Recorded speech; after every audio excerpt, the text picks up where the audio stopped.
The open air and claim your freedom waiting there. Good morning, everybody, and welcome back to Coffee in the Corral. Guess what? I have an amazing guest here today, and you are going to get to hear a little bit about her story, her passion, and the super cool person she is. So thank you, Adrienne, for showing up today. Thank you. Making the drive out, and she gets to be in the corral. She loves Zell, right? I mean, Zell's like... Yeah. Zell's my new hero. Yeah, it's your new hero. So this is a really cool opportunity. I met Adrienne, let me think. When was it that I met you? I came and spoke for your program a while ago. Yeah, it's been almost a year. Is it? Okay. Yeah. Yeah, so I first met her when I spoke for her program almost a year ago, and she's just doing very cool things. She is a, hold on, let me see if I get this right. Poverty recovery program. Thank you. I was going to say development. That's poverty not right. development. I mean, we're going to go the opposite of that. But yes, whatever you want to call it. Like, some people are like, I know you do good things, I just don't know what it is. So I was like, it's fair. It's fair. Poverty recovery program. Yes. Is that right? Yes. And she's really passionate about what she does. She's got a beautiful family. And yeah, we're just going to jump right in. Tell us a little bit about you, what you do, and maybe why you do it. Yeah, so I teach a poverty recovery program. It's kind of bigger than just finance, though. So we have people that sign up. Everything is voluntary, so everybody's there according to their will. They're not like made to do it for court or anything like that, which some programs are kind of like that. Yeah. So we have 5 pillars that we work on. So financial literacy, career and education, communication, relationships, and health and wellness. That's a lot. Yeah. So, and I may have got those wrong, but it's okay because I'm the one that is in charge. I mean, it's probably like that. I'm the one that said poverty development. It's okay. So. I mean, it's fine. But we focus on all these different aspects. And the thing is, like, we have some people in our class that are not necessarily in poverty. Like, they may have been raised in poverty, but we talk about how you can be poor in other areas of your life. Oh, wow. So the big part of it is that social aspect, like the building a community, building your kind of just like circle of people that you know, like, if I have goals, if I have dreams, if I have wishes, I'm just going to go right. Hello. Oh, I'm so distracted. Zell, it's okay. Zell came over here to say hi. She wants to be in Bridges. She does. So we really focus on all those different areas. And so you have classes that specifically teach about those things. That is incredible. Yeah, like having you come in and talk that one time, which everybody loved. So we do all kinds of stuff. And a big part is we want to train people to, obviously we give them the backbone information of like finance and all of that stuff. And then we walk alongside them as they are learning. That's so funny. Okay, sorry. She's trying to eat all of my stuff. So I was over here checking everything out. They get these basics down and then they set their own goals. We're not telling anybody this is what the goal should be for your life. Wow, that's awesome. Yeah, and so we walk alongside them as they do that. And a lot of my people have grown up either in poverty or have had like sort of adverse childhood experiences, all of that kind of thing. And it's really interesting to see the people that come from all of these different backgrounds. We've got a lot of people from the recovery communities, so people that are working on their sobriety. Yeah. And that's such an honor to be able to like walk along with them, because there's some people that I think don't give those people enough credit, people in recovery, because that is literally every aspect of your life that is affected. And it's really, really cool to see, especially when people kind of grow, and I've experienced this in my life. It's like you grow in spurts. And so I've got people that are maybe like, well, I just feel like I'm stuck. I feel like I'm still. I'm like, keep going. Keep moving. Like, life is not a hamster wheel. You've got to get off sometimes. Like, you can't just stay in this. As long as you are not going backwards, then you're good. Like, and even if you do go backwards, just because what is that? If there's a metaphor, it's like, just because if you drop your phone, and maybe it doesn't crack, or it cracks a little bit, you're not going to pick it up and throw it at the ground because That's a good point. you want to break it all the way. Yeah. No, you pick it up, you maybe like dust it off, maybe you go and get it fixed, and then you move on with your life. Yeah. So I kind of try to remind people that, like, you just drop the phone. Don't pick it up and throw it. Yeah, you know? Yeah. And so it's just really neat to see that. Work weeks are never fun, no matter what you do. Like, I work at the coolest place. I just love my coworkers. I love my office, just all of it. But at the end of the week, it's still like, I've been, working for a week. Right. And every single time I go to my class that night, I tell them, I'm like, I guarantee I get just as much out of this as you guys do, if not more, because it just like fills my cup so much. That's awesome. Yeah, it's really cool. Last night, we always do like appreciations where we tell everybody like, oh, I appreciate this about you. And the only thing you're allowed to do is say thank you. You're not allowed to argue. It's so hard. It is so hard. Freaking hard. It is so hard, especially me, because I'm terrible at taking compliments. Like, I'll give them all day long. I'd be like, yes, girl. Yes. But whenever somebody's like, oh, you're really cool, I'm like, I'm really not, I promise you. And I just go into this like defensive shell. But Right. a guy was doing appreciations last night, and he was talking to me, and he just like really saw my heart, which sounds so cheesy to say, but he really just like, he's like, I can tell that you have a genuine care for everybody. And I love that they see that, because my fear is that I always come across as like mother hen, basically. Yeah. And I've told them all this time, I'm like, I am like type A, I am a red, I am a Capricorn, I am whatever personality quiz you want that says, like, this person's anal retentive, basically. I was like, but I do it because I truly care. Like, I love humanity and humans, and I just want them to be their best. Yes. And so, yeah, it's so much fun. Sorry, I could talk about my job literally all day. Like, no, and I love them all so much, even if we don't talk very often. Yeah. I still, like, you can ask Nick or my boys. Like, I'll be sitting there and I'll be doing something. I'll be like, oh, we should do that in class. Or like, oh, I should do that for class. I'll just be sitting there. I was like, oh, this job came open. That'd be perfect for so-and-so. And just like, I try not to cross boundaries, and I try to keep my own. So my phone goes on silent at night most of the time. But it's just, it's your passion. It's a passion. It's so cool. Like, I think I was pregnant with my youngest, and I was teaching a just like finance and life skills class at a local homeless shelter. Yeah. And I didn't feel good about it. Like, it was what I wanted to do, but I didn't like feel fully in it. And I told Nick, I said, this is what I want to do with my life. Like, no joke. I said, I wish that I could have a job teaching people job skills, teaching people finance skills, like doing all of that. And then all of a sudden, like, I see this job posted, and I sent it to Nick, and I'm like, listen, pay, not wonderful in the nonprofit world. Right. Which I joke about with my intern especially.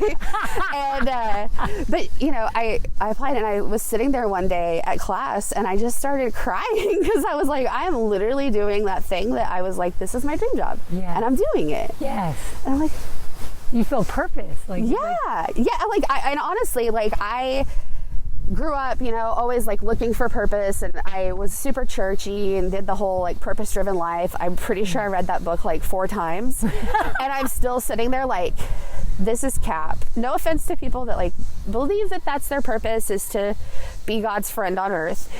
But I'm like, if that's the case, you're not a very good friend, because this kind of sucks a lot of the time. Right. So if I can like help people and then take the suck out of it occasionally, then yeah, absolutely. Because none of us chose to be born. Right. And so if we're going to be here, we might as well make the most of it and try to figure it out. And just like being in the mess with people, it's hard. It's true.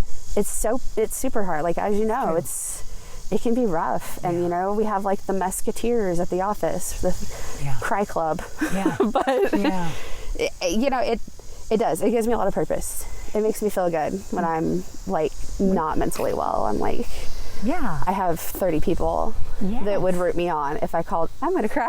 Like, if I called up any of them or text them, and I could be like, hey, I'm struggling. And like, that's not why I do it. But that's how much everybody has each other's back. Right. And it's so cool to find that in a goal-oriented and secular environment. Yes. Because everybody's rooting for everybody else. Like, Yes. when we do our new and goods, like we're always like cheering for everybody. Yes. A couple weeks ago, somebody bought like a really expensive blender, and it was like one of her big like, wish list item things. Aww. And it was a really nice one. And she's a volunteer. She's like not actually a leader in the program. And but we were all like, somebody goes, what is that? Like, you gotta be like a foodie and a cook to get it, but it's a big deal, awesome. Trust me. So like, we get just excited about blender purchases as we do like meeting those other milestones. So it's super fun. You know, I experienced that too when I went there for that class. I was just like, these people are so genuine. They are. They're showing up because they want to show up. They're showing up because they want to change. Yeah. And that's even the thing, like with my whole, you know, freedom for the taking, is like, people have to want it. You know, and I remember, like, I came home from that class and told Nate, I was like, these are the people that I want to be talking to. Yeah. Because they're the ones saying, I want to make changes in my life. I want to choose me. Like and that was like them showing up and saying, like, I am choosing me. This is me choosing me. And I could feel like you've created this environment for them to where they feel safe, they feel valued, and everybody supports everybody else. Like, it's an incredible thing you're doing.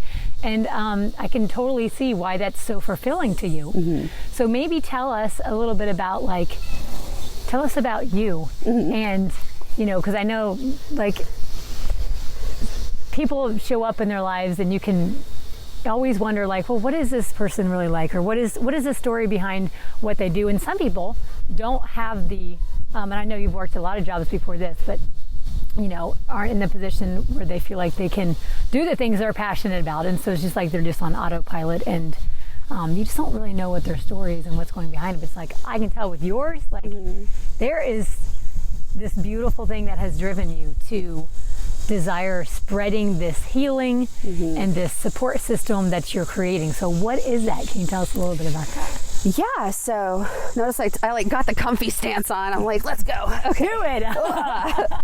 So, I mean, and it's one of those things where my therapist is like, it's like peeling back layers of the onion. Yep. And I have kept that onion in like a sealed, Ziploc protected situation for like 20 years. And so and then I finally started acknowledging it. But I mean, I'm from the area. I grew up in Carthage, which is smaller than Joplin. But we weren't, I mean, looking back and knowing the statistics that I know, yes, we were below the poverty line, I'm sure. My neighborhood was really interesting because it was not gentrified yet. So there was very multicultural, like the only multicultural neighborhood in Carthage. And then like our very white family in the middle of it. Wow. So it was really cool to get to grow up around that. Yeah. My parents were not super religious in like any meaningful kind of way. Like, my father would occasionally decide he wanted to like be the leader of the family and get on a kick of like read the Bible at my feet child and like weirdo stuff like that. That's definitely weird. Yeah. And I was just such a, I don't know what, like just this open, sunshiny, just like, I don't know. I just love the world and life and people. And like, at one job I worked at, people called me Pollyanna. Because like I can be super emo and like negative and all of that, but at my core, like if I'm just being me, I would just like run through that field and not care if I tripped and fell, because I would be like, oh, it's the sound of music. I love it. And stuff like that's how I have a scar on my knee. I ran down a hill that was a gravel hill because it was steep, and I was scream singing, I Believe I Can Fly. Oh no. And then I did. So that's I love this picture though. Yeah. So that's the type of person I am. Yes. Yeah. And like, I just fully embrace the klutz and everything that comes with it. But I was like that. But my parents and, you know, my mom, she was getting by. Knowing more what I know and learning what I know. Sure. I think she was doing the best that she could in the situation she was in. Yeah. My father, narcissist all the way. Yeah. Just absolutely. And so it was just, it felt like a lot of that was squelched sometimes. So I say all of that to say, like, I grew up in a very racist household. Very racist, very judgmental.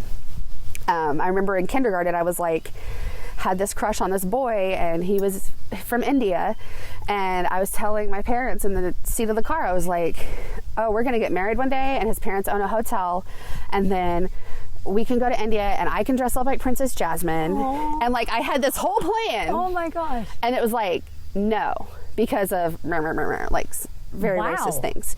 Oh yeah, or like you just shut it down. Yeah, just everything was shut down, unless it was like the white conservative fit the mold, be in your good little position, girl, like type of thing. Yeah. And I was the only child, and I'm a girl, obviously, and that was not always ideal for him. And so I tried a lot because I like people. I want people to like me. Sure. I'm a people pleaser. So I would just go along with it and do what I needed to do. And I remember from a very early age, like I would go to church with my grandma because she took me every single week. Like really? Every single week. Okay. Took me to everything because my mom's side of the, actually both sides of the family, very, very, very conservative, very, very religious. And I remember like, God is love, blah, blah, blah. And then I remember it was something about like Martin Luther King Jr. Day or something like that. And then I was talking about the Bible, and I was super excited to tell my parents like, oh, this, that, and the other about, you know. And then it was, no. And this is like why he's bad and like all this stuff. And I remember in my brain thinking, red and yellow, black and white, they are precious in his sight. I'm like, how can y'all sing that or like cheer me on singing that in a Sunday school program, and then turn right around and be like all these kind of slurs about the people around me. And it never sat right. Like it just never did, even as a kid. And I just remember like struggling with that so much. And so, you know, I said we were in a very multicultural neighborhood. So it was a very us versus them feeling. Sure. So I kind of grew up with that whole like insular, isolated, like I could play with the neighbor kids, but I couldn't like want my hair braided like them or whatever. Cause like my aunt braided my hair, like my aunt came up from out of town and like she had all the cool friends and like she braided my hair really cool. And I was so excited to show my father, and I went and showed him, and he called me a racial slur and made me take it out. What? Yeah. And I was like 5. No. Yeah. Oh yeah. And I had blocked that out for a long time. And then one day I was like, I don't remember, I think I was doing my niece's hair. It's been a few years back. And she was like, oh my gosh, I look like, I was obsessed with the movie Aladdin and Little Mermaid. So, and I was like, oh, she was like, oh look, I look like Princess Jasmine. And she was like, she said that, and then my brain went, woo. I hate those like, all of a sudden that memory. I'm like, oh snap. This is really, so I made sure that her dad was like, you look beautiful, princess. Awesome. Like, right. I was like, look how great she looks, which they're very supportive and like amazing girl dads. My brother-in-laws are. They're just like, it's the cutest thing. It's very healing for me to see that. I'm sure.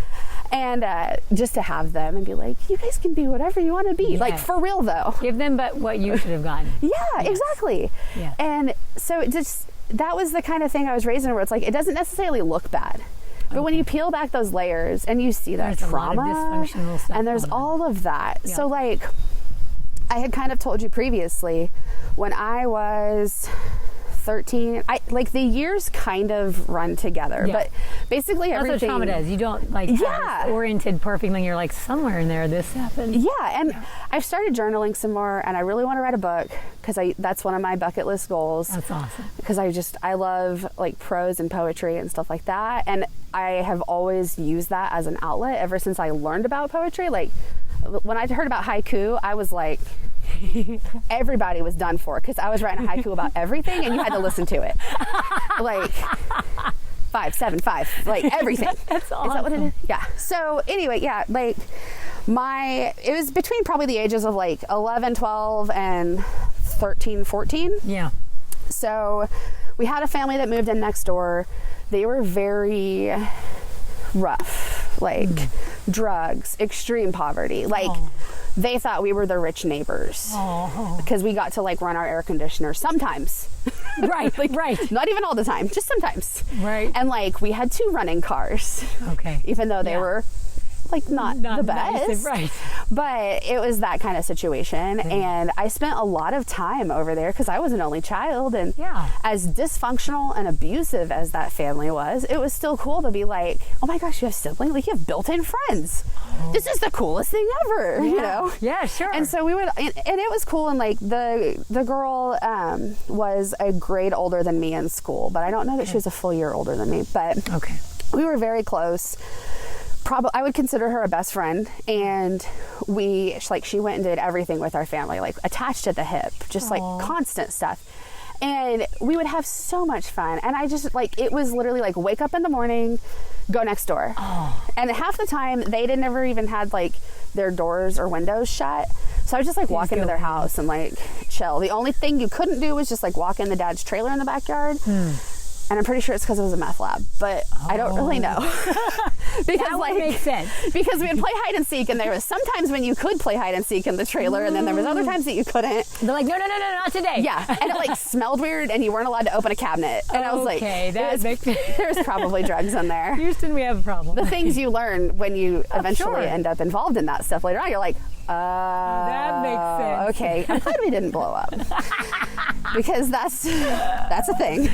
So, I mean, it was just a constant, like, it was cool. Like, everything was awesome. And, you know, it made it easy to cope with the fact that, like, my father was kind of an asshole. Like, gave you somewhere else to go and... Yeah. And, I mean, my mom did what she could, like I said, to make it feel normal and, like, try to give me a happy childhood. And, you know, my grandma...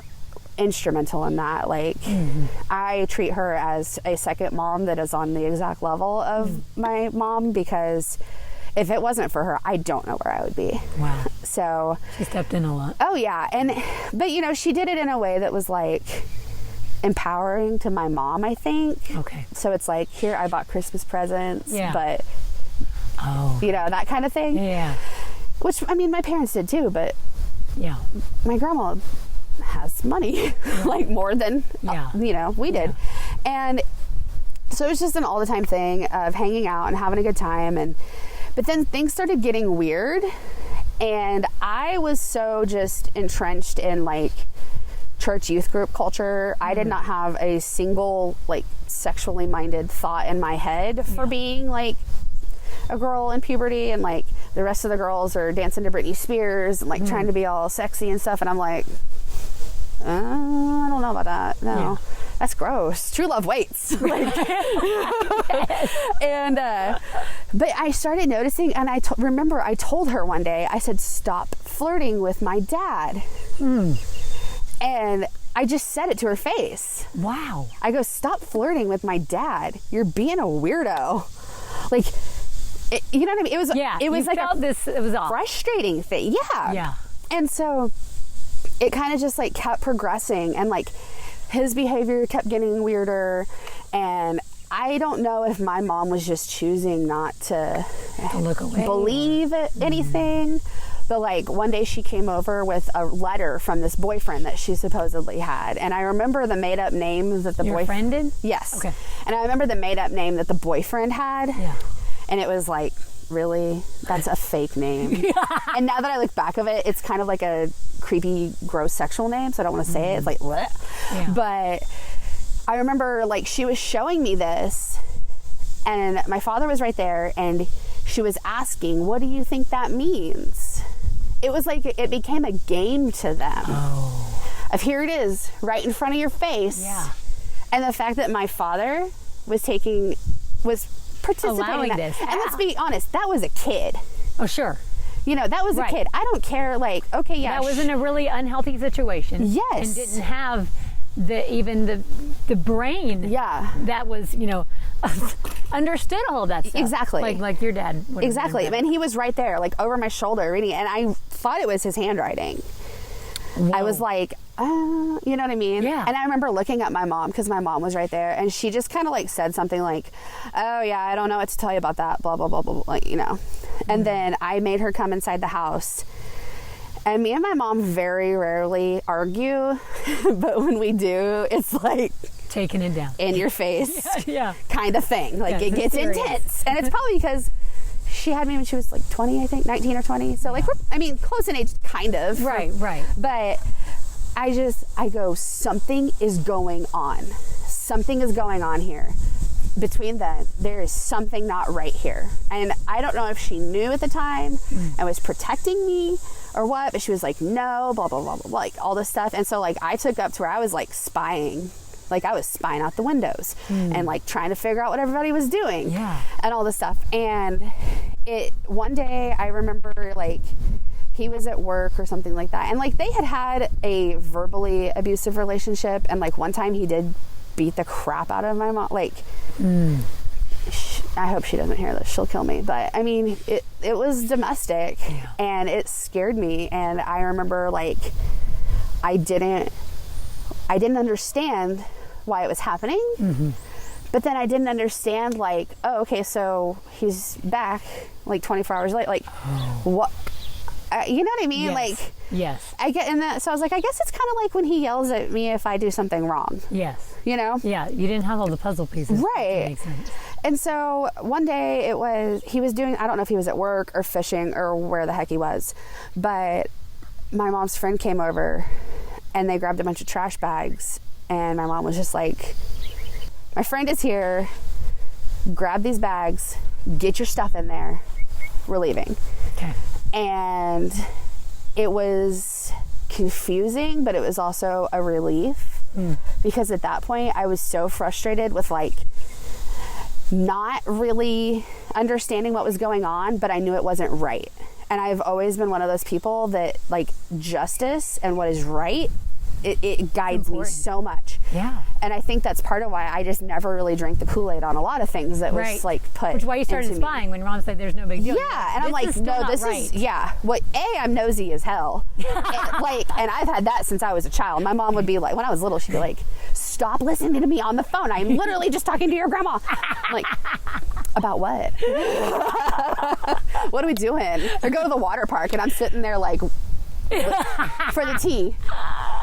Anyway, yeah, so like it was like, come on, let's go. So got my stuff, went to my grandma's, and it was just a really weird time. So you left your friend and her family and all that? We left the house, left my father there. Okay. And was he there when you guys? No. Okay. No, we waited until... And it wasn't until later I realized, like, she waited until he was gone. Okay. And gone for a long time. Gotcha. Because we were sneaking. And at the time, I was just like, I don't want to put my stuff in trash bags and totes. Like, this is... It's and annoying. I'm just, taking my time. And I'm like, oh, look, I found my Barbie pool. And she's like, get it in the bag. Urgency. Yeah, and it's one of those things that I blocked out for a long time because that's really traumatic. Like, to me, it's like, ooh, that's stuff that you see in like movies about, oh, this poor child. And Nick has helped me see a lot of that too, where he's like, babe, that's not normal. Right. I'm like, but it happened and I'm okay. He's like, but it's not normal. Right. And so... And it's a lot more traumatizing than we realize until later in life, because at the moment, that's all we know. The same thing is like when that's your normal, you just like, that's what we did. Yeah. And then you find out later, 20 years later, like, oh crap. Yeah. And now I'm sitting here, I'm like, oh, I don't want people to be listening to this, or like my mom to find it and be like, oh, it wasn't that bad. And isn't that terrible though, that we have that concern? Like that's horrible that people would even do that. I'm like, well, it's not great. And downplay it. Right. Yes. Because that's what happens. We grow up with it, and it sounds like your mom did that a lot. Downplay things. It's not that bad. Yeah. No, it's not what you're thinking it is. Yeah. And I understand it's coming from a protective place, but it is not a healthy coping mechanism. No. Like, no. I really truly believe that is what it is. It's a protective thing, and she never had that, never learned that because of her, just some stuff that she went through. And so, we got all that whatever. And I'm like living at grandma's house, like, okay, kind of sucks. I don't get to see my father, whatevs, just. Yeah. Yeah. Things were probably just so much kind of chaotic. That you're like, okay. Yeah. And plus I was in 7th grade. Yeah. And I was a chunky girl in 7th grade.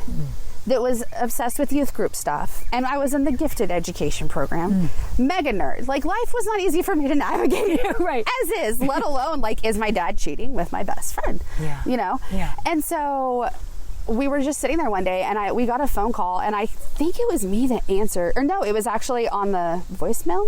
Maybe I let it pick up, and it was a neighbor that lived next to our house, and was like, "Hey, you should come over here. The cops are outside, and they've got him in handcuffs." Your dad? Yeah. Oh, wow. And like what? You know what I mean? Yeah.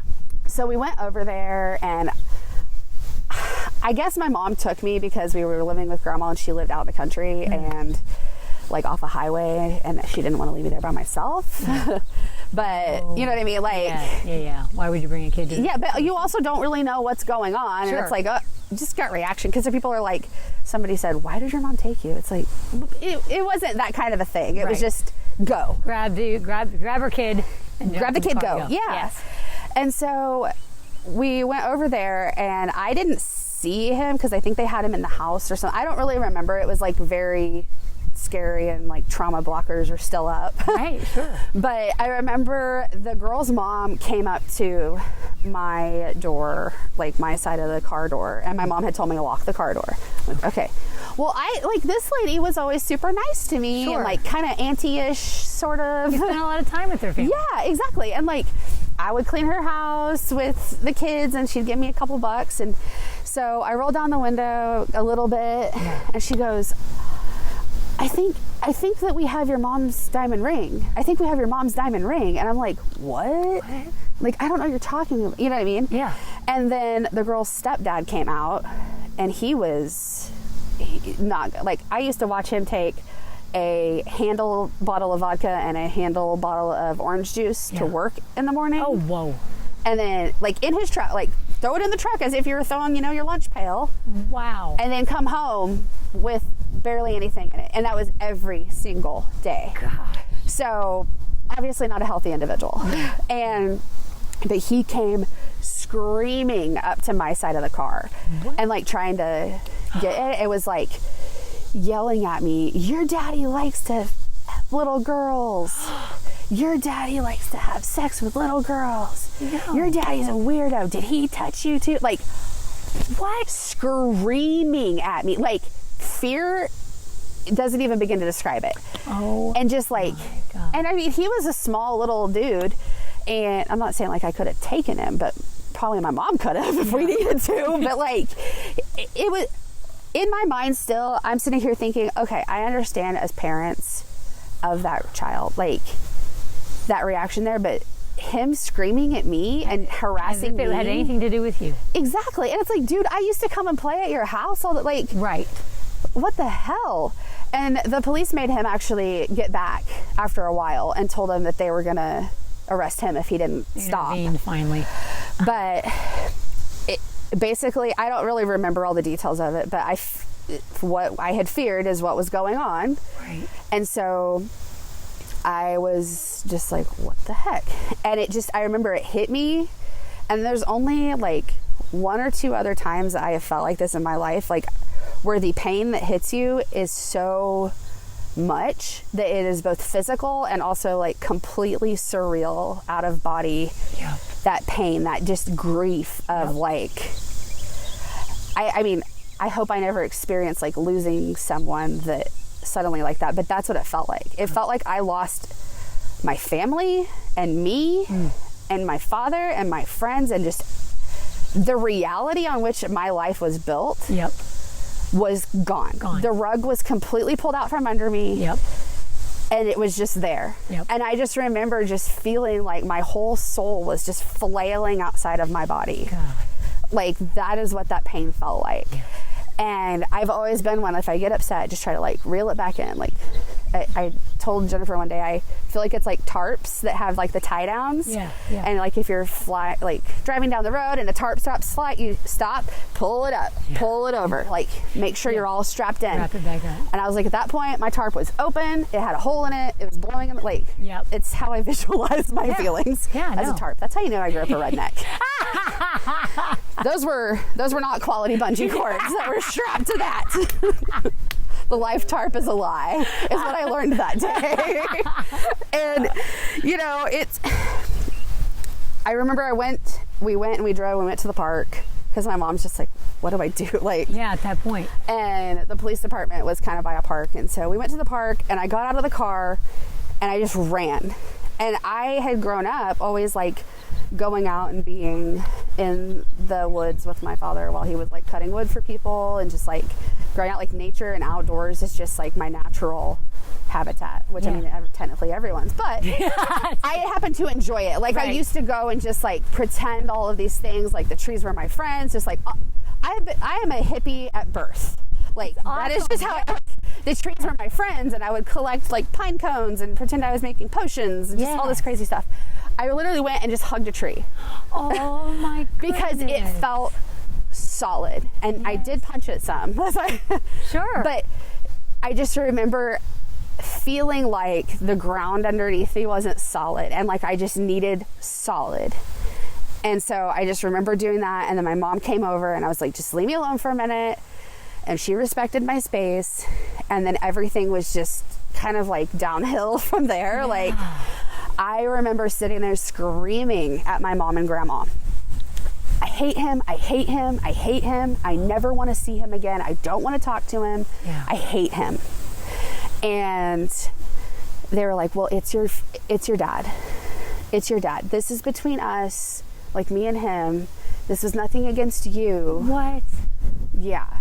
And it's another one of those things where like hindsight is 20/20. And even if the actions I don't think were the direction to take, I can't really fully judge that. I mean, I can judge the boundary crossing, because I fully believe that if your kids are like, hey, I'm uncomfortable with this, and as long as it's within reason, which I kind of feel like that's within reason. Absolutely. Or anything, or even if it's not within reason, remove them so that they feel safe. Right. And then reason with them. You can't reason with somebody that's in the middle of being triggered or a trauma response, whether you agree with it or not. Right. Which, you know this. I'm like telling it to you. Like, No. Yeah. But that's how we treat our kids too. Like, they may be throwing a fit about something, and I'll be like, okay, come here, come on, let's reel it in, calm them down, and then be like, okay, this situation is actually safe. Yes. Like, I know you feel this, but this is the reality, and I'm not going to try to ever change the reality. Right. And she wasn't trying to do that either. It was just, this is your dad, you know. Trying to separate that from saying this is fine. Yeah, this is just between us. Yeah. He didn't do anything to you. But no. And part of it, I think, is he was a very scary person. A very scary person. And I've had people question the decisions that that my mom had made or anything like that, with like, he actually got out on bail or bond, or I don't know which one it was. And they got back together eventually. Really? Before he got to go to jail and trial and sentence and all of that. And so I've had people question me, like, why would she do that? I'm like, you don't understand this man.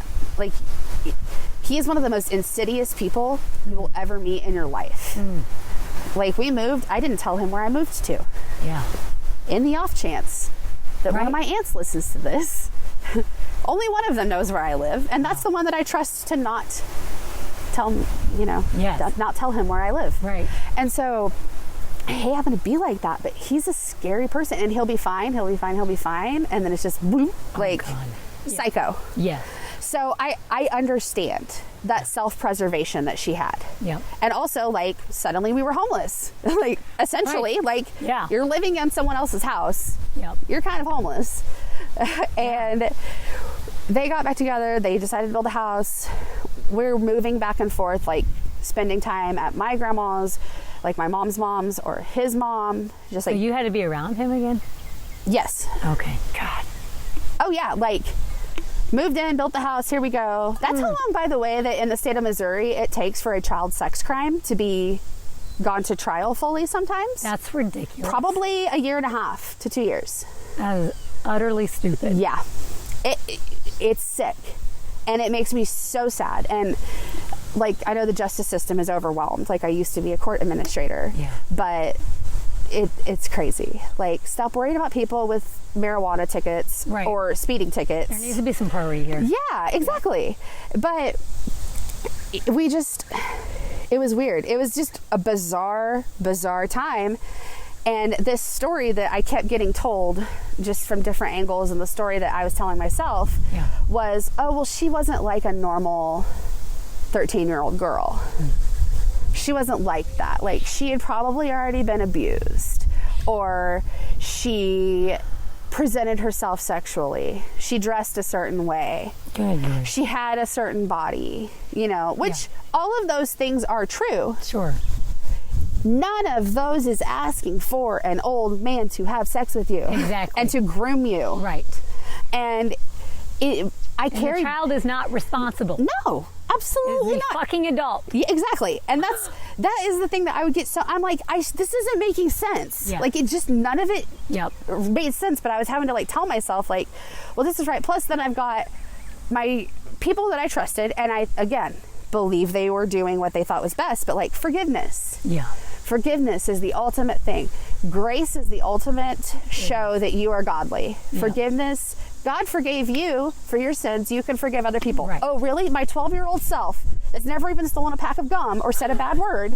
What the fuck am I being forgiven for? Good point. Oh, Yeah. I'm a glutton because I like to eat a lot of cheese. Or, you know, like the belief is like you're born. You're born a sinner. into So, sin. I mean, you just are. No matter if you tried super duper. And that would always hang up with me too, because I never felt like I was like forgiven enough, because I never felt like I had sinned enough. But then when I was in high school, I was like, well, I think we took care of that. Like, I think we got that one covered. I need to even it out a little bit. It's all good. The Baptist drove me to be a delinquent. My grandma's gonna murder me. I love you. But whatever, it doesn't matter. Anyway, So forgiveness, grace. grace. Like, it's, okay, whatever. And then he was, and mind you, like this whole time also, I was so desperate for attention from my father. Sure. I didn't get positive attention from him. Hardly ever. He wouldn't wake up on Christmas mornings. Did any conversation happen about, like, when you got back together with the family, the times you did? Was there a conversation like, I'm sorry about what happened, or was it just like pushed under the rug? I honestly don't think he ever told me sorry. Or if he did, it wasn't meaningful enough that I remember it. Yeah. I know that we had to go to like a family counseling thing before the court would lift, because I actually had my mom get a restraining order against him so that I would not have to talk to him. And she did honor that. Awesome. And let me do that for a while. But he kept wanting to see me, and I think there was other lawyers getting involved. Oh, and gosh. there's just a lot of pressure from other places that I didn't know about. Sure. But we had to go to like a family counselor, which was a joke. Because we go in there and we sit, and the person just sits there and is like, you guys can like talk or play a board game or something. What? And so we played like checkers or chess or something. And I just remember sitting there playing it and like thinking in my head, this is only like the 4th or 5th time he's ever played a game with me. Good grief. And so I thought that meant things are looking up. Because now I'm getting one-on-one attention with my father, and he chose to be here. Right. And then he gave me a necklace, like a little golden cross, and yeah. Listen, Wow. Manipulator. Yes. Master manipulator. But yeah. when everybody that you manipulate is like under the age of 20, maybe you should. Yeah, exactly. But it was just weird. And then the day that he went to court, I went, and I was supposed to have a guardian ad litem that is the person that goes to court and speaks on behalf of you. Yeah. But my father's attorney decided against that, or somebody did. Somebody decided. I was at his attorney's office, Yeah. and they were interviewing me, asking me all the different ways that I could prove that I needed my dad, and that What? all of the things, the more that I could give them and tell them, then the more convincing it would be, and the more that the jury would be likely, or the judge would be likely, to not make him go to prison. So suddenly I'm 12, 13 years old and feel like the weight of my dad going to prison is on me. Is on you. Because I was the last ditch effort of like, this is our gut-wrenching evidence here. Yeah. Because we can use her, use a kid. nobody else is going to feel bad for this man. Yeah. But they're going to try to feel bad for me and use me as a pawn. I'm like, but the whole time I'm sitting there, I'm like, I mean, and they're asking me like, what are all the things that you do? And I go, we used to go to the creek sometimes, and that was fun. He helps me with my homework sometimes. And it was just that. Wow. And they were like, well, there's more. There's got to be more. Come on, what else is there? And I was just like, he got me a puppy when I was 2. Oh, like, so you're like really digging. I'm stretching. You're stretching. I'm like, not to mention the fact that the homework that he helped me with was a paper I had to write in 4th grade and give a presentation on about if the Civil War happened today, would I fight for the North or the South? Okay. I think you know how that went. Yes. Who was the only person in a 60 child 4th grade that said they would fight for the South? Wow. This poor fool. God. And the whole time I go, I wouldn't want to fight for the South. They wanted slaves. Aww. And he's explaining land rights and all of this crazy like brother against brother, and because of where we lived and our family settled here, and some of them fought for the South and some of them fought for, and I'm just like, oh my God. But he's I feel like and maybe you can relate, when somebody is preaching to you, even if they're delusional and they can be charismatic, it feels like you are giving me some sacred knowledge. Exactly. Oh yes. And it's like, oh, that's what they do. Yeah, they're good at it. But he would get this voice, and I called it preacher voice, like in my head. Whoa. Where I swear, it's like a flip of a switch. It's like, you are blah blah blah, blah, blah. Like this weird cadence to it, and I'm like, I could even pick up on it as a kid, but me being a kid, it's like, sure. Oh, this is an adult conversation. Yes. I'm getting in, like, oh yeah, like teaching me to clean a gun. I'm sorry,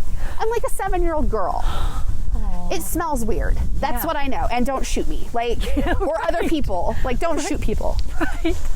Oh yeah. And that was the other thing that I had said. I was like, he takes me out to shoot guns, and that's fun. They're like, well, we can't really talk about that in court. And I was like, but you said I was the next Annie Oakley. Like, right.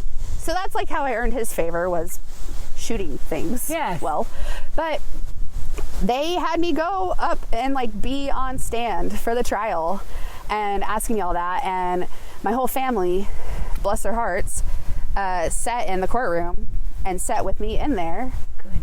And then they started reading letters back and forth from them. And keep in mind, like, I am completely sheltered in the ways of all things. Oh, letters from your dad and then your best friend. Yeah. Oh, good grief. Like sexual letters. Seriously? I was reading one. And this is after I had already testified. Sure. Which was so scary. Like, that's pretty, I don't remember what all was said or asked, but I just remember giving like 1-word answers and then getting out of there as soon as I could. Of course. And they started like reading all of that, and I was like, what? It all started like when you see on a movie when they have a montage, and suddenly everything makes sense. Yep. My little brain did that, and I just immediately just melted. I just started bawling, and I got up and walked out, and I don't remember who it was that walked out with me. I think it was my grandma. And I remember seeing his shoes walk by. They had him in cuffs, and they wouldn't let me hug him. And I just remember his shoes walk by, and I remember him saying something like, I just wanted to say bye to my baby, or something like that. Oh my God. And that was the only time I can recall feeling a desperate want to talk to me. And it's like, at the time I was upset with it, but I also didn't want to talk to, like, I didn't want it. And it was just weird. And so a really terrible place to put a little kid. Yeah, and I did all the things. Like, I would go on the prison visits and go do we did the phone calls twice a week. Good. And we would do it at his mom's house because she was paying for it. Yeah. And then eventually my mom stopped coming. She slowly stops. Because I don't know that she actually ever went and saw him in prison. I can't remember, but she slowly started not coming to the phone calls. Yeah. And then I was the one, he'd be like, well, where's your mom? I don't know if she doesn't want to talk. Like, which is an awful situation to be in. Yeah. And so one day he got really mad and decides that he's going to tell me their whole, like, relationship deviation history and telling me in detail sexual acts my mom committed in cheating on him. Oh my gosh. I was literally as if you've 13. Not been torn enough already. Exactly. I was 13, and he says to me on the phone as I'm sitting here, and I would just, okay, because I was too afraid to tell him to stop. Yes. And I was like, what's he gonna do? He can't go nowhere. Right. But I remember he sat there, he asked me, he goes, do you know what sodomy is? Which I didn't. Yeah. I go, yeah, I think so. Who in their right brain, like, who does that? And it was just this control, because he was trying to control the narrative so hard. Yes. And he was trying to set up this, well, I did it because These are my reasons. I was trying to make myself on her level. I was lowering myself. Oh my God. I was evening the field. Wow.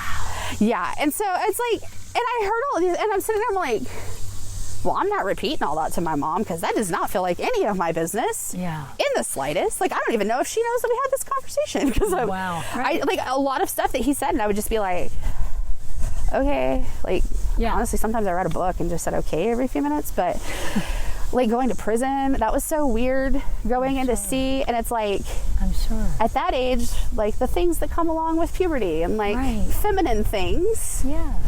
that I'm having to handle as a young girl in a men's prison in their visitor bathroom. God. And it's like, I know that's TMI, but like people Right. don't get that real, like, it's not the reality. Yeah, it's not, we're gonna go up and we're gonna look through the glass and talk on the phone. No, it's That's not how it shakes out. I'm going in there, I'm standing in a room, sitting in a room, it's an open room. So there's all these other criminals Wow. that have done child sex crimes, violent crimes. You're in a room with all of And I'm in a room with all of them, I and there's didn't one know. security guard.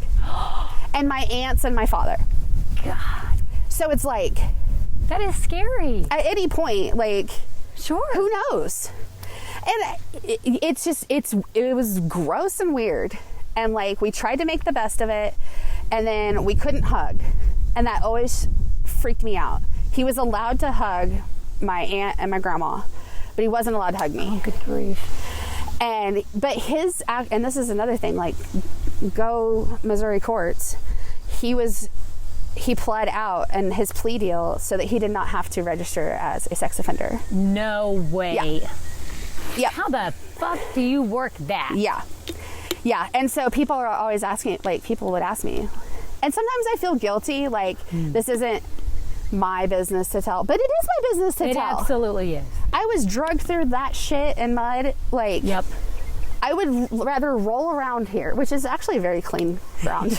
But, like, it was just bad. If you're going to step in it, don't step in it with your kids. Right. Like, Don't drag just that don't. through that.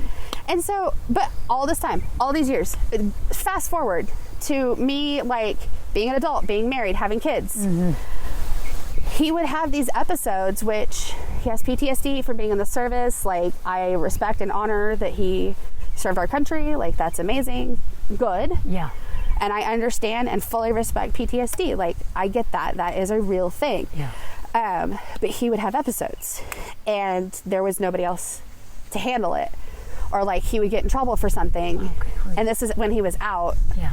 And would get in trouble for something and then call me, and I would be the one.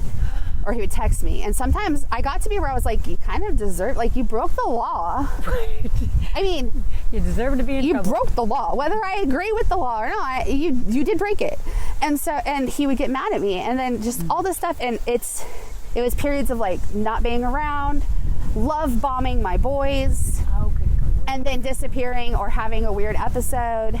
A lot of, like, and I sheltered them from all of that. Yeah.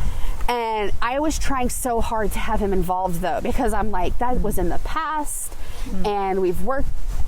I was not addressing any of my trauma. It is not until probably the last 2 or 3 years where one day I was sitting there and I was like, I don't want to do this anymore. He forgot one of my boys' birthdays. And then last year, he forgot both of my boys' birthdays. Oh. And he has their initials tattooed on his neck, and he loved to show everybody and tell everybody all about it. His grandsons, his progeny is what. Oh yes, Wow. I am the fruit of the loin, Good grief. and his progeny, and the bloodline carried. So I wasn't a boy, so his last name bloodline stopped at me, and so I would wish and wish and wish. Good grief. that I was a boy. Or I sat there and wished that one day when I got married, I would keep my maiden name because I needed to pass on the name. Now I'm like, whatever is the opposite on the end of the alphabet, which I'm pretty close, Yeah. that's what we need. Yep. But I just decided, like, I'm done. I am done grasping for attention from this person that does not Deserve it. Yeah. He doesn't deserve it. No. He's family, so fucking what? Right. That's where I'm at now. And honestly, like, your story and listening to you help me be so secure in that sometimes, because I was like wrestling with it a lot. And my husband's telling me. There's a lot of guilt. Yeah, and my husband's like, babe, he was not good to you. Yeah. Overall, horrible. Like, you do not have to feel bad about this. Yeah. Don't feel bad about it. I'm like, yeah, but it's just now, and I went along with it for so long, and blah, blah, blah, and it looks like it's just out of nowhere. He's like, it's not. It's been sitting there. You just haven't opened it up. Yes. Like, you haven't gone there. Yes. And it's one thing for me to hear him tell me that, because my husband's one of the most supportive people I've ever met in my freaking life. Like, I could be like, I want to go be an astronaut, and he would be like, well, I wanted that first, but let's go figure it out together. Let's both be astronauts. Like, I love them about that. Like, we are just the adventure partners in that. And so I love that. It's one thing for him to tell me. Yeah. But then, like, I was listening to your story and, like, listening to all this, and I'm like, that is so brave. Like, other people have done this. You can go along with the bullshit for a while. Yeah. But whenever you decide that your time's up with that, your time can be up with that. Yes. And so it helped me so much. Like, I'm so glad. Like, I would be crying and I would be listening to it. I'd be like, I was like, they can do it. I can do it. Like, you know what I mean? Like, awesome. Yeah, well, we need that. Yeah. Sometimes we feel like we're a horrible person, and we're probably the only horrible person. Everybody else will be fine with this, but we're not. And so something's wrong with us. Yeah. And when you realize, oh, something's not wrong with me. I don't have to say yes to this. I can say no. Or like, you went along with it for so long. Why now? Yes. I don't know, because one day I woke up and said, fuck that. Right. And that's the only reason I need. Exactly. And then Exactly. I have a best friend that is like my other life partner, basically. And we talk about that a lot too. And she helps me through all this stuff. But again, it's different when you hear it from you think, an outside source. Yes. And so, like, I tell her all these revelations, and she's just like, I've been saying that. I'm very happy for you, and I love you, and I'm proud of you, but yes. Yes. But wait, that's just how we are. Yeah. And so it feels yucky. But once I got that out, or like started working on that part, like, I'm more trusting of my husband. I'm more trusting of myself and my decisions. Awesome. I go and do things at work, and you know, Jennifer's actually helped me a lot with this. Best HR ever, even though she may not think it all the time. I'm like, this is what you're supposed to do. You're empowering your employees so that they're doing better at work. That's awesome. But just like talking about it, Yes. but when people say something to me, my guard doesn't automatically go up. I don't know what it is that wrecked my self-esteem with that whole situation. Everything. True. Everything. True. So my self-esteem was like, bleh. Sure. Except for the times when, like, the 20-second version in high school, like, I hit a point where pretty much everything bad you can think you can do that is stereotypical as a kid, I was doing it. Yeah. I don't want to, like, scar my family. There was a lot of drugs. There was a lot of alcohol. Yeah. There was a lot of guys. Yeah. And it was just me looking for that self-worth. Exactly. And at that point, I had a very disordered eating habit. And probably the drugs helped. And I would just, like, I was skinny finally, and I had a commodity. And for once, I could get what I wanted out of a man. I see. Yeah. And that is a fake sense of control. Right. That is a fake sense of, right. I don't even know what you want to call it, respect. It's not respect. It's not empowerment. Right. You're but using, at the time, that's the only thing, that's the first time you felt that. Yeah. You had that. Like bribing people with your body. Yeah. Like, yeah. That's not where you want to be. Right.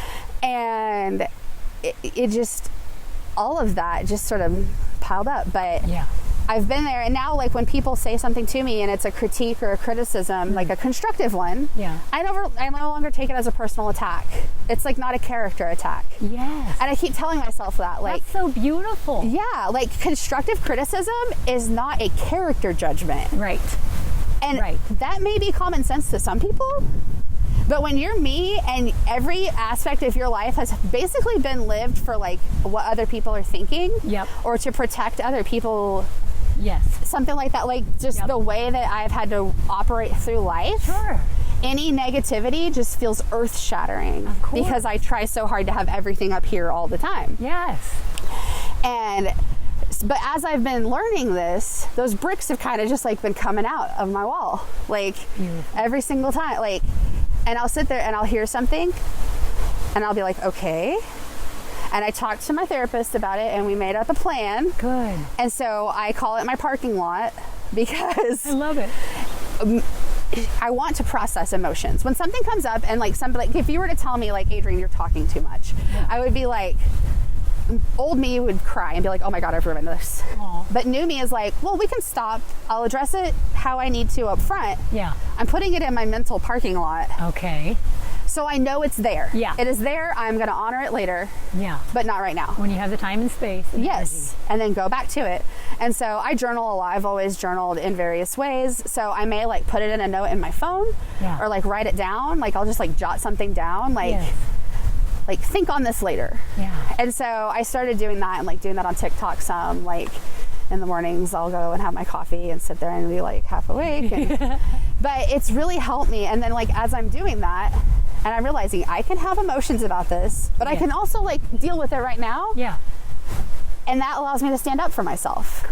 Which is something that I've never been able to do without a very emotional response. So previously it was standing up for myself looked like tears and being ghetto, or you know what I mean, which anytime a woman's emotional apparently or has any like animation whatsoever, it's like, oh, you're ghetto. She's being bitchy. It's ridiculous. It's like insert Taylor Swift, The Man, right here. I love that song. Have you heard it? The Man? Yes. I don't think so. That is your homework. Sorry. You guys, Adrienne just told it's all of our homework now. If I got to do it, everybody else has to do it. It's called The Man? Yes. Okay, The Man by Taylor Swift. My personal Lord and Savior. The level of obsession I have is like not straight, not sane, nothing. I love it so much. Anyways, fun facts. Just like as I'm standing, like these bricks in this wall that I have built up are just like coming out, but I am taking them out. Because used to I'd like let people hear like a little bit of what I've been through. Because I carried that as my guilt. I don't have a fucking thing to be guilty about in that whole thing. You're absolutely right. I spent almost 20 years feeling shame about something I went through that was other people's fault. Exactly. And responsible. You were made to feel responsible. Exactly. And like, I just carried that so much. And it was nobody telling me that. Nobody was saying that. But it's society. It's when it happens, it's on the news. You go to church, you go to school the next day. And all the teachers. Oh no. And everybody at church. And it's like they're handling you with like pristine white gloves. And I'm just like this, you know what I mean? Please just treat me like a normal person. I just want to go through life and not have to be a product of that shit.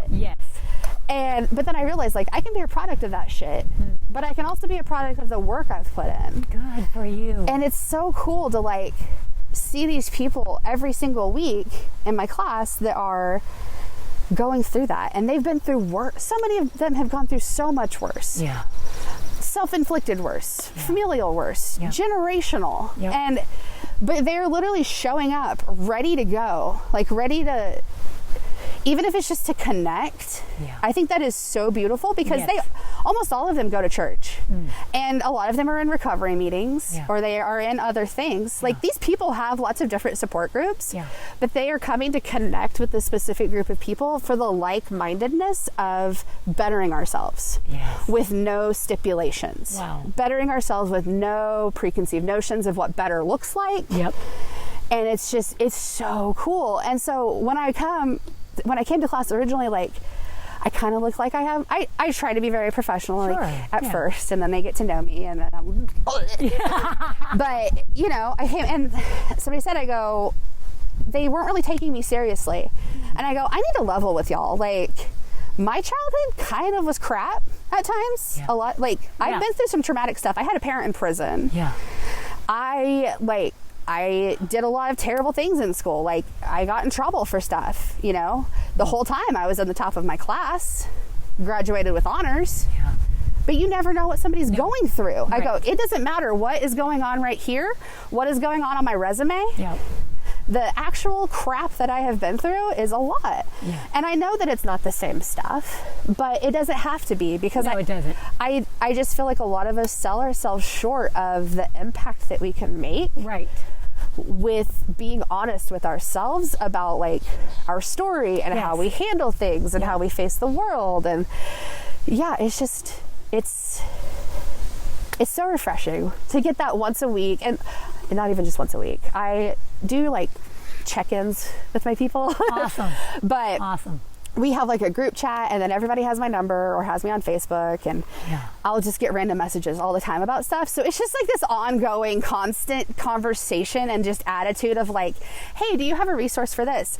Hey, my friend is looking at this. Do you know what I could tell them to like send to them and stuff like that? And so it feels just so cool to be connected with these people that it's just like this bubbling pot of awesome that just keeps like overflowing. Yeah, giving back. It's giving back entirely. It is. And now we're working on like trying to find a community, like they do community service type stuff every once in a while, but trying to like make a big impact and like come up with a project. Oh my God, how cool. Yeah, so we're working on that, and it's cool to see people that have not had the chance to feel like they can make a positive difference. Right.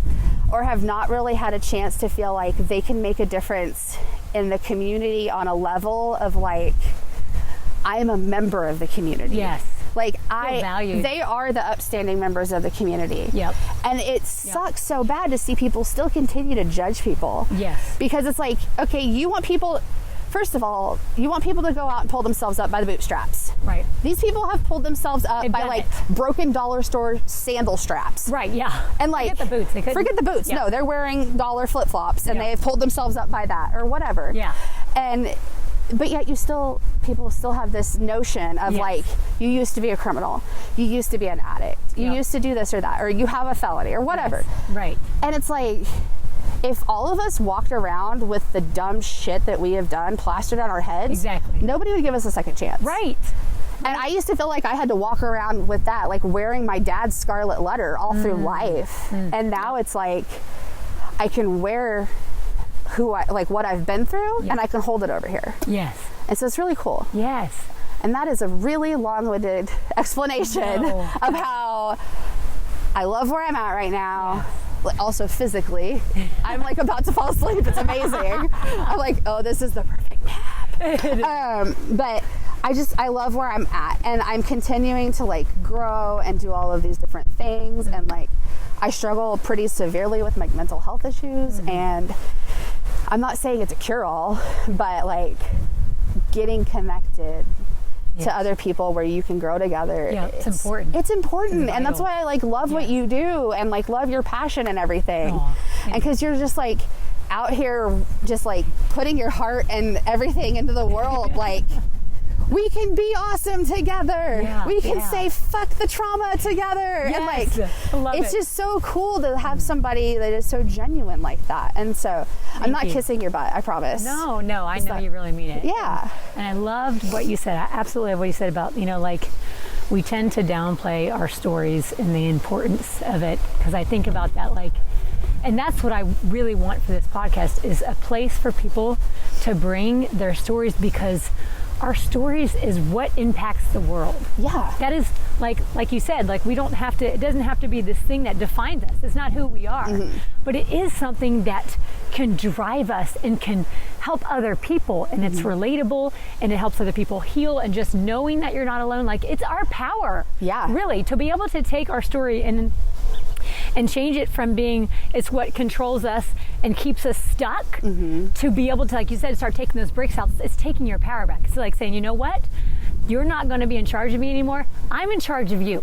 Yeah. And so now I'm going to use this and be able to share it, you know, and I'll never be the person that says, well, I'm glad this happened to me because now I can use this for that. Like I can never say that. I will never say I'm glad it happened to my kids. Happened to my kids. Like it was horrible and things should never happen. Exactly. But to be able to, like you said, pull yourself to a place of like, you know what?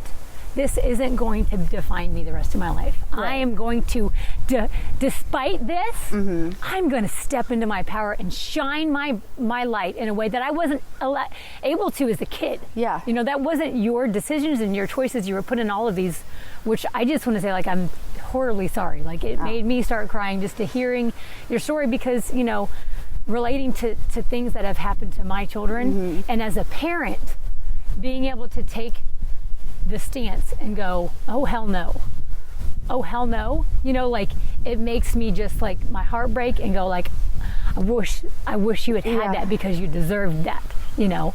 And so we don't have these things and we grow up without them, and then we're like, it's like we have to grow ourselves up basically. Yes. Because we didn't have that nurturing and that healing and that valuing of like, you know what, your concerns matter, I see you, I hear you. So we have to do that for ourselves, and it's shit hard. It is.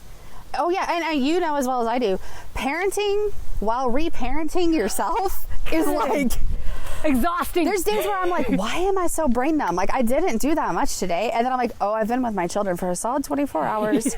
They stressed me out. I was having to calm little Adrienne on the inside and tell her, you're safe. Oh, you're safe. Yep. You are loved. You are safe. These feelings are okay. Yeah. While all the same might be like, please do not beat your brother. Please do not kill your brother. Right. Please do not feed that to the dog.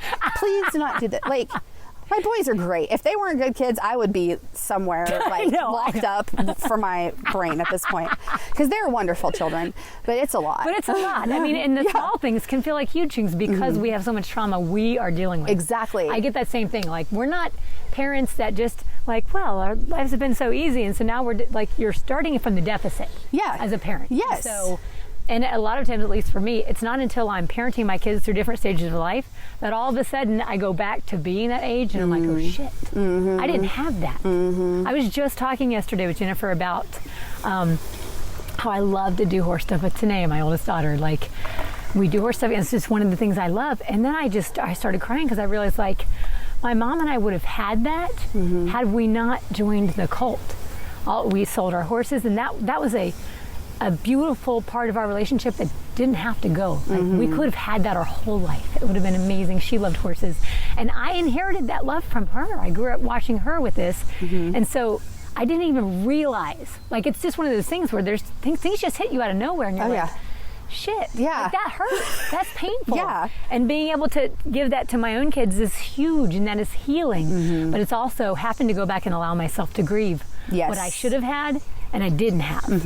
And being like, it's okay to be really sad about that. You actually should have had that. You know, and yes, I can give that to my kids, and no, I'm not going to stay in this sad place forever, but we do need to allow ourselves to heal, and it's hard. It is. I don't like to feel. I don't know about you. I don't. I always am like, I don't want that right now. I don't want feelings. I tell my best friend that all the time. I'm like, I'll listen to that later. I don't want feelings right now.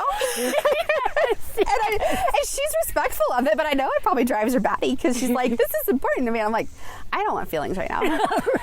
But I love you. Or like, I don't want to watch movies because I don't want to feel that way. But yeah, it's just, it's hard, but it's important. Yes. And it's just breaking this generational stuff. Right. And that's how a lot of my class people are so ahead of me. It's like, oh, I paid off a bunch of debt. Like, I was the first college graduate from my family. Like, those are cool things. Yeah.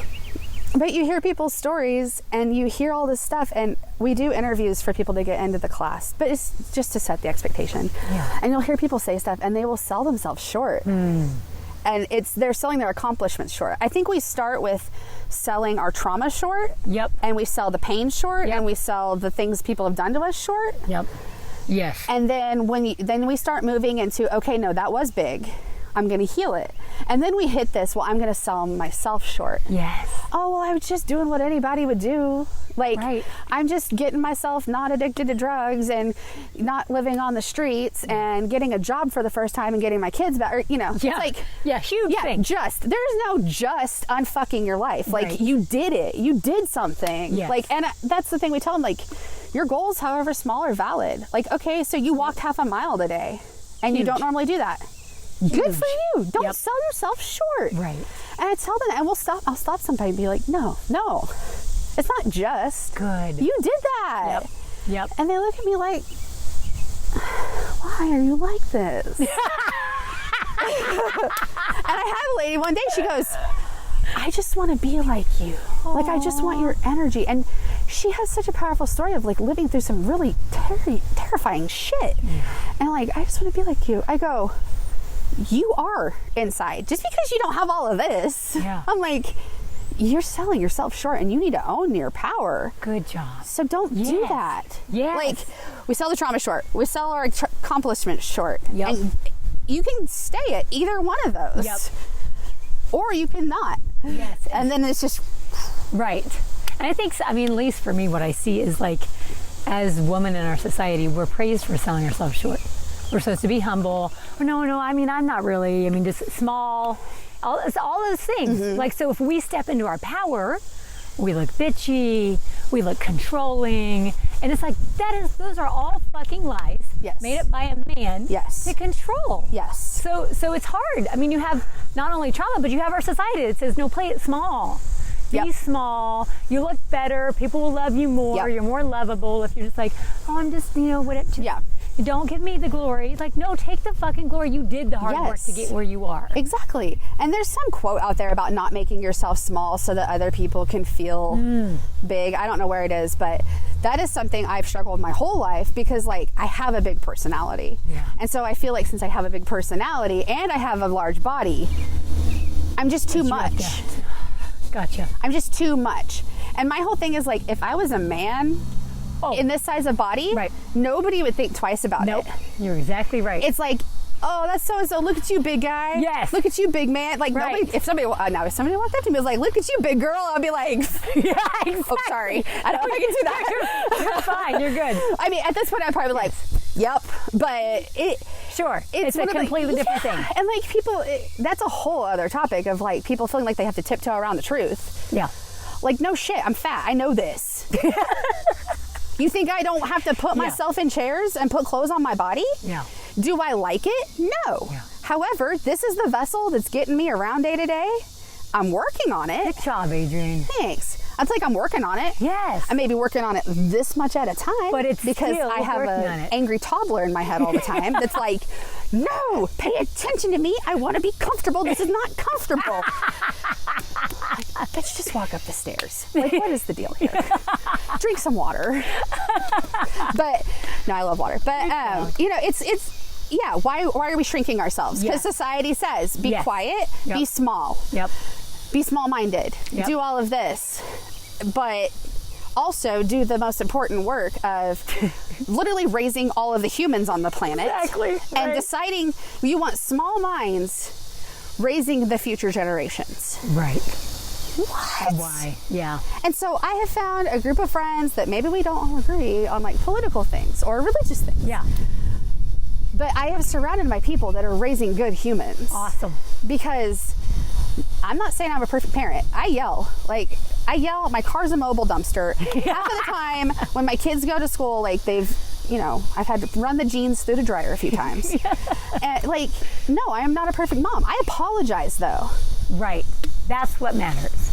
I apologize. There is no perfect parent. And I say, I was being an ass. Yeah. I'm sorry. Yeah. But you also, we're going to work on this. Yes. Like, let's work on this together. My oldest Awesome. gets pretty angry, and I've become less angry as I've let a lot of this stuff out and flow. But Yeah.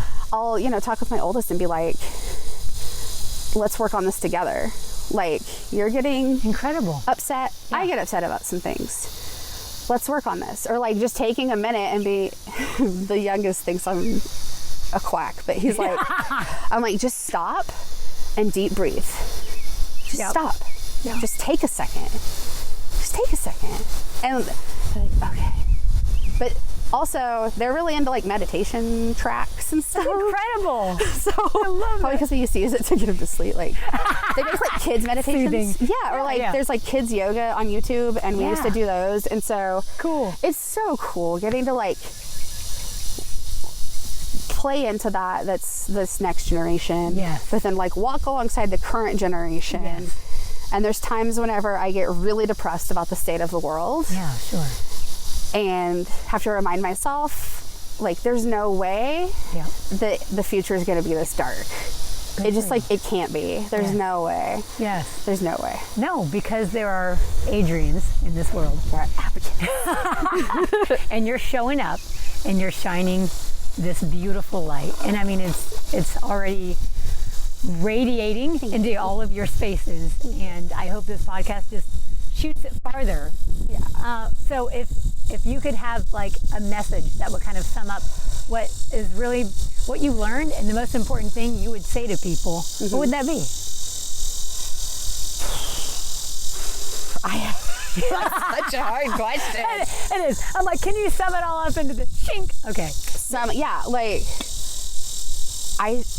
you are the one that gets to control how you are in the world, how you show up every day. Yeah. And that does not have to be defined negatively. The bugs want to hear. You do not have to be defined negatively by your past or your story. You can take that shit and own it and use that when you go out in the day. Like, Yes. I think that's the biggest takeaway I would have. That is incredible. And that is so empowering. And to me, like when you get to hear other people's stories, it's a practical tool. I feel like it's giving each other tools that we get to add. You know, me being able to add your story into my tool belt helps me to have even a greater sense of empathy and understanding, and it empowers me. Just like you're saying, like when you heard my story, like I can do this too. It's the same thing for me. Like, and that's why I feel like the stories are powerful. Like we get to be like, oh, I can do this.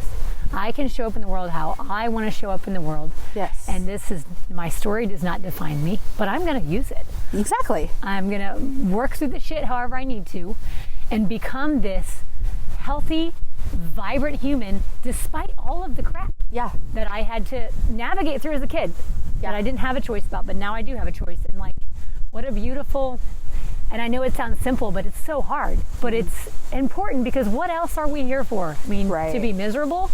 Like that's...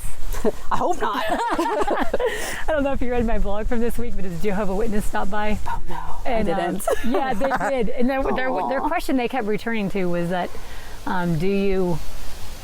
there's so much suffering in the world. Yeah. You know, isn't the world a terrible, horrible place? I just couldn't agree with them because I was like, I choose to not live miserably though. Yeah. And so I just kept returning, which it blew their minds. And at the end of it, they said, you have an amazing attitude. Wow, I agree with you. Okay, I guess we'll go now. Like, thanks, have a good day. I didn't have to disagree. I just was like, I choose to live and take my freedom. I'm not going to sit around just saying suffering here. And I think that's it. Like I said, I don't think the goal of life is not to be here and just be miserable. No. And yes, we do suffer. We do live with pain. You don't get out of it. It's part of the human experience. Yeah. But like you're saying, we can choose to go, okay, I've had all of this, but I'm still going to shine. Yes. I'm going to heal through it and I'm going to shine and I'm going to show up every day in that. Yes. And when I feel sucky, I'm going to show up in that because that's authenticity. I do that too. I'm like, I am not good today. which I think people can get that wrong. Part of like shining is not mean you're showing up happy every day. Exactly. And everything's fine and you gloss it over. It's showing up as you and deciding I am still valuable. Yes. No matter how I feel, no matter even if I was a crappy mom this morning, I'm still a valuable person. None of that defines me. Oh yeah, definitely. I used to let people, when I worked at a store and I was HR, like if people were having a rough day, they would come to my office and I would be like, just sit for a second. Awesome. Or like go hide in that corner. If you need to cry, I tell people, just take a second. Yeah. Because if I show up and I'm honest about whatever shitty mental state I am in, Yes. I'm not saying I'm going to get out of that, but if I show up and I acknowledge it, Yes. and I'm like, hey, I'm not 100 today. Yes. I'm going to be doing a lot better than if I was trying to act like I was good. Exactly. And so it's a lot of that. It's, you know, you can get into like the whole like acknowledging the privilege of being able to have a mindset that's positive and, you know, and not being affected by whatever the missionaries are telling you, which is true. Yeah. However, it's like I can live and I can be happy where I'm at, and I can shine my light where I'm at, or go and do it somewhere. Like, I can do this where I'm at. Yeah. You can still acknowledge all the hurt. You can acknowledge, you can empathize. Yes. But if you're carrying your empathy as a weight, that's not productive. Right. Carrying that as a weight, going and doing. Yep. I get, and you know, the people that go to door, they're going and doing how they know. Sure. As long as they're cool about it, which it sounds like they were. Exactly. It's like, okay, cool. Yeah. But yeah, you have to show up and just do it authentically. Yes. And that's the gift that we give the world. Yes. It's not showing up in perfection. It's showing up in authenticity. Exactly. Because then it gives the rest of us permission. Oh, you know, I can be authentic too. Yeah. And then we're all happier in our workplaces. We're happier at home. It's a gift to the world. It is. And you are a gift to the world. And thank you for coming today and for valuing this podcast, even though I know it's really small right now. Listen, I'm always encouraged because like you're one of the biggest fans. I'm like, okay. I am the biggest fan. I'm sorry. Okay. I don't have to be the, but I'm like, I'm up there. Okay. I know. I'm always like, oh, podcast day. And then you're like, I'm like, I get to work. Is everything okay? Are we okay? Is everything okay? Why isn't the podcast out yet? Are we delayed? Is it a technical issue? Is it a human issue? Oh, it's okay. It's fine. And then it's like, did you listen to the whole thing? No, I listened to half because I listen to half of things and then I pick that other half up later when I need it. Yeah. Which probably doesn't help your numbers. So No, you know what though? But that's what keeps me coming back out here. Yeah. And I remember that. Like, you know what? There are some people that this is meaningful to. And so anyways, I am very grateful and feel very honored that you shared your story with us. Thanks. And I know it's hard to share our stories. It's vulnerable. Yes. And especially when you're like, it's going out into the world and you're like, it's just scary. And I don't want you to think that I take it lightly. So I just wanted to make sure that you knew I really am grateful that you wanted to share with everyone because I know that your story will be impactful to people. Thank you. So thanks. You're amazing. Thank you. Keep doing what you're doing. I'm gonna try. You're gonna try. And you're gonna be amazing. Thanks. Okay, everybody. I never know how to end these. Thanks for coming. That was cool. I did hear the bugs stop. They did. Adrienne was sharing her message. You guys have to like maybe rewind if you didn't hear that. Adrienne started talking about her message to the world, and the cicadas were like, and then all of a sudden they went silent. They wanted to hear the message. So I am a full believer that nature is connected to us and that we are a part of nature. And I can tell that because I also noticed how Zell came over here right in the beginning to say hi to you. She checked up on you. Did she like come behind me? I thought I felt her behind me. But she was really, I'm telling you, like she was really respectful of your space. She's not usually respectful of people's spaces. Like she felt that you needed a support, but not too much. So horses are so intuitive. Isn't that cool? Yes. We love you guys. Thanks for coming. And we'll see you next week. And if you ever see Adrienne, you should just like high five her because she's super cool and super brave. Thank you. So we'll be back next week. Until then, peace out. If I wrote it in a song, would you believe it more? If I busted out the lock, would you open the door? If I dare to speak my truth, would you still value me? If I reach my hand to you, would you reach yours back to me? Darling, there's no reason why you should have to hide. Step out into the open air and claim your freedom waiting